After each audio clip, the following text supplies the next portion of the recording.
Hi friends, welcome to Arunachaleswara education YouTube channel. మనం general మ్యాథమెటిక్స్లో భాగంగా ఇప్పటికి మనం 3 క్లాసులు చేసుకోవడం జరిగింది. ఇది 4th క్లాసు కాబట్టి ఆల్ క్లాసెస్ రోజుకో క్లాస్ అప్లోడ్ చేయడం జరుగుతుంది. కాబట్టి అరుణాచలేశ్వర ఎడ్యుకేషన్ యూట్యూబ్ ఛానల్ని అందరూ సబ్స్క్రైబ్ చేసుకుని దాంట్లో ప్లేలిస్ట్లో జనరల్ మ్యాథమెటిక్స్ అనే ఒకటి ఉంది ఫైలు. ఆ ఫైల్ ఓపెన్ చేస్తే ఓన్లీ మ్యాథ్స్కి సంబంధించినటువంటి అన్ని అంశాలు మనకు వస్తాయి. ముఖ్యంగా ఇది FBO, ABPSCలో ఇప్పుడు రిలీజ్ అయినటువంటి FBO, FSO ఎగ్జామ్స్కి, ఇంకా RRB, SSC, బ్యాంకింగ్ ఎగ్జామ్స్ వీటన్నిటి కూడా ఈ జనరల్ మ్యాథమెటిక్స్ పనిచేస్తుంది. ఆర్ట్స్ అభ్యర్థులకు కూడా తేలికగా అర్థమయ్యే విధంగా ఈ క్లాసెస్ చెప్పడం జరిగింది. కాబట్టి అందరూ సబ్స్క్రైబ్ చేసుకొని ఈ క్లాసులు విని ఉద్యోగం సాధించవలసిందిగా మేము కోరుతున్నాము. ఓకే ఫ్రెండ్స్, ఇప్పటి వరకు మనం దీంట్లో 3 క్లాసులు అయిపోయినాయి. ఈ 4th క్లాస్ ఇప్పుడు వినండి. Okay, class 4. ఈరోజు మనం 8 చే విభాజ్య నియమం నేర్చుకుందాం. ఆల్రెడీ గత క్లాసులో 2, 3, 4, 9కి సంబంధించినటువంటి విభాజ్యత నియమాలు నేర్చుకున్నాము. ఇప్పుడు మనం 8 చే విభాజ్యత నియమం అనేది తెలుసుకుందాం. ఏదైనా ఒక సంఖ్య 8 చే భాగించబడాలంటే ఆ సంఖ్యలోని చివరి 3 అంకెలు అంటే 100ల స్థానం, 10ల స్థానం, 1ల స్థానంలో ఉన్న అంకెలతో ఏర్పడే సంఖ్య 8 చే భాగించబడాలి. అంటే ఇక్కడ చూడండి, ఇప్పుడు 56,352 అనే ఒక సంఖ్య ఇచ్చాడు. దీంట్లో ఇది 1ల స్థానంలో ఉన్నది 2, 10ల స్థానంలో ఉన్నది 5, 100ల స్థానంలో ఉన్నది 3. అంటే 352 అనే సంఖ్య తీసుకోవాలి. ఈ 352 అనే ఈ సంఖ్యలో ఈ చివరి 3 అంకెలతో ఏర్పడే సంఖ్య 352 అని చెప్పుకుందాం. 3 తోటి, 5 తోటి, 2 తోటి. ఈ 352ని 8 భాగిస్తుంది. ఎట్లా తెలుస్తుందంటే 8 × 44 352. అంటే 8 44 352 కాబట్టి 352 అనే సంఖ్యని 8 భాగిస్తుంది. 8 భాగిస్తుంది అంటే ఆటోమేటిక్గా ఆ సంఖ్య మొత్తం 56,352 కూడా 8 భాగిస్తుందని చెప్పచ్చు. అంటే 8 చే విభాజ్యత నియమం ఏం చెబుతుందంటే, ఏదేని ఒక సంఖ్య 8 చే భాగించబడాలి అంటే ఆ సంఖ్యలోని చివరి 3 అంకెలు అంటే 100ల స్థానం, 10ల స్థానం, 1ల స్థానం, ఈ 3 అంకెలు కలిపితే ఇక్కడ వచ్చేటటువంటి సంఖ్య, ఆ సంఖ్య 8 చే భాగించబడాలి. ఇక్కడ 8 చే భాగిస్తబడుతుంది. ఎందుకంటే 44 టైమ్స్ పోతుంది, 44 సార్లు పోతుంది. 352ని 8తో భాగిస్తే ఇక్కడ 44 వస్తుంది. కాబట్టి 8 చే భాగించబడుతుంది. కాబట్టి 56,352 కూడా 8 భాగిస్తుందని చెప్పొచ్చు. అంటే మొత్తం భాగించకుండా చివరి 3 అంకెలు తీసుకొని భాగిస్తే తెలిసిపోతుంది. ఇంకో ఉదాహరణ చూద్దాం. ఉదాహరణ 2, 96,751. దీంట్లో 1ల స్థానంలో 1 ఉంది, 10ల స్థానంలో 5 ఉంది, 100ల స్థానంలో 7 ఉంది. అంటే చివరి 3 అంకెలు అంటే 751. ఈ 751 8 చే భాగిస్తే 8 9 72, 3 వస్తుంది, 1 తీసుకుంటే 31, 8 3 24. అంటే ఇక్కడ శేషం వస్తుంది, 7 శేషం వస్తుంది. శేషం రావద్దు, శేషం అనేది రావద్దు అన్నమాట. కాబట్టి ఇది 751ని 8 అనేది భాగించటం లేదు. కాబట్టి ఈ 96,751 కూడా 8 భాగించదు. అంటే ఇక్కడ ఇందాక ఇది భాగించబడింది, ఇక్కడ ఇది భాగించబడట్లేదు. ఇప్పుడు ఒక క్వశ్చన్ చూద్దాం. క్రింది వానిలో 8 చే భాగించబడే సంఖ్య అన్నాడు. ఇక్కడ A 13,352 అనే ఆప్షన్ ఇచ్చాడు, B 32,751 అనే ఆప్షన్ ఇచ్చాడు, C 92,463 అనే ఆప్షన్ ఇచ్చాడు, D 75,630 అనే ఆప్షన్ ఇచ్చాడు. ఈ 4 మనం చూసుకుంటే ప్రతి దాంట్లో కూడా చివరి 3 అంకెలు చూసుకోవాలి. 352, 751, 463, 630. ఇవన్నీ 8 చే భాగించబడతాయి లేవో చూసుకోవాలి. చూసుకుంటే మనం 13,352 అనేది 8 చే భాగించబడుతుంది. 8 చే భాగించబడుతుంది. కాబట్టి ఇక్కడ ఆన్సర్ ఏ అవుతుంది. ఇక్కడ 751 భాగించబడదు, ఇక్కడ 463 భాగించబడదు, ఇక్కడ 630 కూడా భాగించబడదు. కాబట్టి ఆన్సర్ ఈజ్ ఏ. ఇప్పుడు 10చే విభాజ్యతా నియమం చూద్దాం. ఇందాక మనకి 8తో అయిపోయింది, ఇప్పుడు 10చే. ఏదేని సంఖ్య 10చే భాగింపబడాలి అంటే ఒకట్ల స్థానము, ఇక్కడ ఒకటే చూసుకోవాలి, ఒకట్ల స్థానంలో 0 తప్పనిసరిగా ఉండాలి. వన్స్ ప్లేస్లో 0 ఉంటే అది 10చే భాగించబడుతుంది, లేకపోతే 10చే భాగించబడదు. సపోజ్ ఎగ్జాంపుల్ ఒకటి చూద్దాం. 16,824 అనే సంఖ్య 10చే భాగించబడుతుందా, భాగించబడదా? ఈ సంఖ్యలో చూస్తే ఒకట్ల స్థానంలో ఏముంది? 4 ఉంది. ఎందుకంటే once, tense, hundreds, thousands, 10,000s, అంటే ఒకట్ల స్థానంలో 4 ఉంది. కానీ ఒకట్ల స్థానంలో ఏముండాలా? 0 ఉండాలి. కాబట్టి 16,824 అనేది 10చే భాగించబడదు. ఒకవేళ 10చే భాగించబడాలంటే ఒకట్ల స్థానంలో ఈ 4 ప్లేస్లో 0 ఉండాలి. నెక్స్ట్ ఇంకో బిట్ చూద్దాం. 9,35,490 ఈ సంఖ్యలో ఒకట్ల స్థానంలో చూడండి, ఒకట్ల స్థానంలో 0 ఉంది. ఒకట్ల స్థానంలో 0 ఉంది కాబట్టి ఇది 9,35,490 అనేది 10చే భాగించబడుతుంది. ఇది 10 యొక్క విభాజ్యతా నియమం. ఇప్పుడు 5చే విభాజ్యతా నియమం చూద్దాం.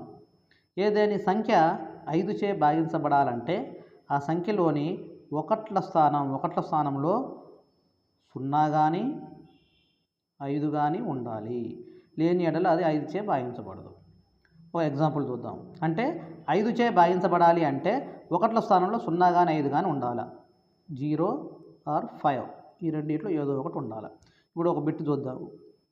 ఉదాహరణ 1,03,42 అనే సంఖ్య తీసుకుంటే ఒకట్ల స్థానంలో ఏముంది? 2 ఉంది. ఒకట్ల స్థానంలో 2 ఉంది. కావున 5చే భాగించబడదు. మరి 5చే భాగించబడాలంటే ఏం కావాలి? ఒకట్ల స్థానంలో 0 కానీ 5 కానీ ఉండాలి. కానీ ఇక్కడ 2 ఉంది కాబట్టి 5చే భాగించబడదు. ఇంకో ఉదాహరణ చూద్దాం. 9,06,370 ఈ సంఖ్యలో ఒకట్ల స్థానంలో చూడండి, ఒకట్ల స్థానంలో 0 ఉంది. ఒకట్ల స్థానంలో 0 ఉంది. కావున 5చే భాగించబడుతుంది. ఇక్కడ నోట్ ఏంటంటే ఒక 5 తోటే కాదు 10చే కూడా భాగించబడుతుంది. అలాంటి మనం ఇందాక చెప్పుకున్నాం. 10 యొక్క విభాజ్యతా నియమంలో ఏదైనా సంఖ్య 10చే భాగించబడాలి అంటే ఒకట్ల స్థానంలో 0 తప్పనిసరిగా ఉండాలి అనుకున్నాం. ఇక్కడ ఒకట్ల స్థానంలో 0 ఉంది అంటే 10చే భాగించబడుతుంది. కానీ 5 బాధ్యతా నియమం కూడా అంతే. ఒకట్ల స్థానంలో 0 కానీ 5 కానీ ఉండాలి. ఓన్లీ ఒకట్ల స్థానంలో 5 ఉంటే అది 5 తోటి భాగించబడుతుంది. ఇక్కడ 0 ఉంది కాబట్టి 5తో భాగించబడుతుంది, 10చే కూడా భాగించబడుతుంది.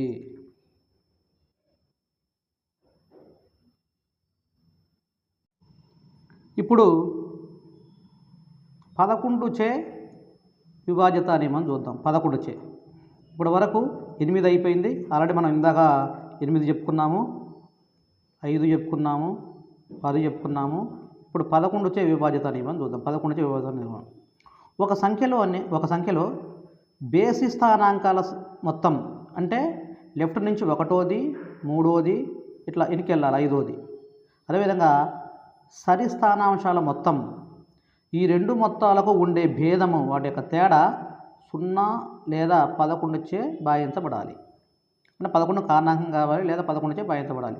అప్పుడు మాత్రమే ఆ సంఖ్య 11చే భాగించబడుతుంది. అంటే ఇక్కడ బేసి స్థానాంకాలు చూసుకోవాలి, వాటి మొత్తం చేయాలి. సరి స్థానాంకాలు చూసుకోవాలి, వాటి మొత్తం చేయాలి.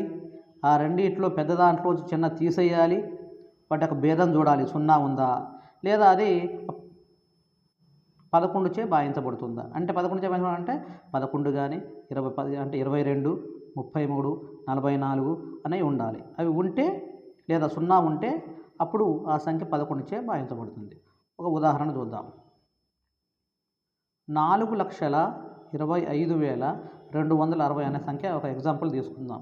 ఈ సంఖ్యలో బేసి స్థానాంకాల మొత్తము, బేసి అంటే ఇక్కడ చూడండి 0, 2, 2 అంటే 0, 2, 2 0 + 2 + 2 4 అయింది.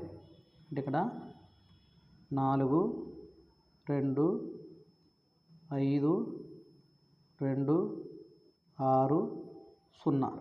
దీంట్లో మనం తీసుకుంది ఈ 0 తీసుకున్నాము, ఈ 2 తీసుకున్నాము, ఈ 2 తీసుకున్నాము. అంటే 0 + 2 + 2 4 అయింది.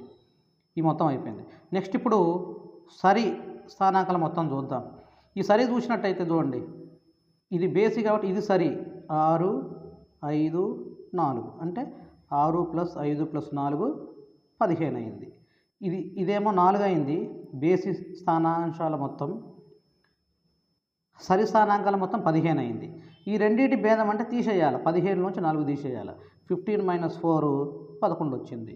అంటే ఇది 11 అనేది కంపల్సరీ 11 చే భాగించబడుతుంది. కాబట్టి 4,25,260 అనేది కూడా 11 చే భాగించబడుతుంది. ఇది ఓకే. నెక్స్ట్ ఇంకో క్వశ్చన్ చూద్దాం. ఒక క్వశ్చన్ చూద్దాం. ఎగ్జామ్లో బిట్ ఏ విధంగా అడగొచ్చు అనేది చూద్దాం. ఈ క్రింది వానిలో 11 చే భాగింపబడనేది ఏది అన్నాడు. భాగింపబడనేది ఏ ఇక్కడ ఇచ్చాడు చూడండి. 2,94,35,417. బి 4,25,260. సి 5,74,63,822. డి 4,48,536 ఇచ్చాడు. ఏ, బి, సి, డి ఇచ్చాడు. వీటిలో భాగింపబడనది అన్నాడు. ఏది భాగింపబడదని చూసుకోవాలి. సపోజ్ సి చూద్దాం. సి అనేదాన్ని మనం చూద్దాం.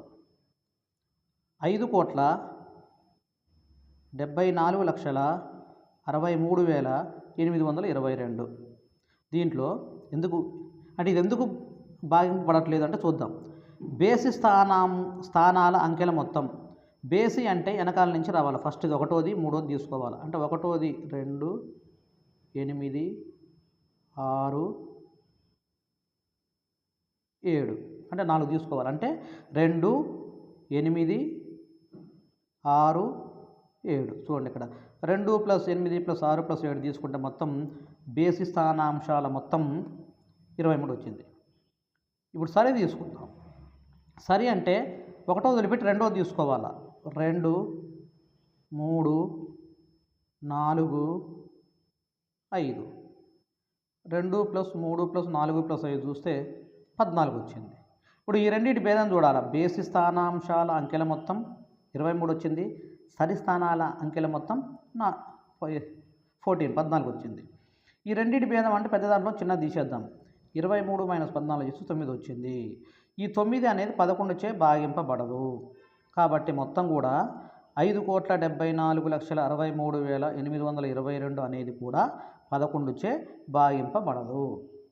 ఇది ఫ్రెండ్స్ ఈరోజు క్లాసులో మనం 8 యొక్క భాజనీయత సూత్రం తెలుసుకున్నాం. 5 భాజనీయత సూత్రం, 11 భాజనీయత సూత్రం, 11 భాజనీయత సూత్రం తెలుసుకుందాం. ఈ రోజుతోటి డివిజిబిలిటీ రూల్స్ అనేవి కంప్లీట్ అయిపోయినాయి. నెక్స్ట్ క్లాస్లో ఫార్ములాస్ సూత్రాలు అనేవి కొన్ని ఉన్నాయి. 5th క్లాసులో సూత్రాలు మొత్తం నేర్చుకున్న తర్వాత 6th క్లాస్ నుంచి ఒక 2 క్లాసులు, ఒక 2-3 క్లాసులు మొత్తం ప్రాబ్లమ్స్ ఈ విధంగా చేద్దాం. కొన్ని ప్రాబ్లమ్స్ తీసుకొని సొల్యూషన్స్ కూడా చేద్దాం.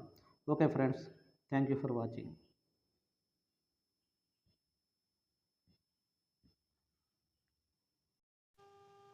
Okay friends, thank you for watching. Please like, share and subscribe. Thank you.